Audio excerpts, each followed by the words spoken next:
নমস্কার বন্ধুরা, আজ ৭ই আগস্ট। এই দিনটা আমার জীবনে ভীষণ স্পেশাল।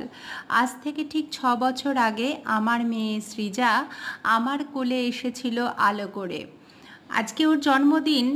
আমি তো সেরকমভাবে এখনও সুস্থ হয়ে উঠতে পারিনি, তাই সেরকম বিশেষ কিছু আয়োজন করতে পারিনি। তবুও যেটুকু পেরেছি সেটুকুই করলাম ওর জন্য। খুবই সিম্পল ঘরোয়াভাবেই কিন্তু আমরা এবছর ওর জন্মদিনটা পালন করছি। তো যেটুকু পারলাম সেটুকু আয়োজন করলাম। অনেক অনেক ভালো থাকুক, সুস্থ থাকুক, সবাই ওকে আশীর্বাদ করুন আপনারা, যেন মানুষের মতো মানুষ হতে পারে, অনেক বড় হতে পারে। এই সবার আশীর্বাদটা, গুরুজনদের আশীর্বাদটা কিন্তু আমাদের পথ চলার পাথেয়। সুতরাং আপনাদের সকলের আশীর্বাদ ওকে সামনের দিকে এগিয়ে নিয়ে যাবে, ওর পথ চলার পাথেয় হয়ে উঠুক। সবাইকে অনেক অনেক ভালোবাসা রইল। সবাই কমেন্টে জানাবেন কেমন লাগলো।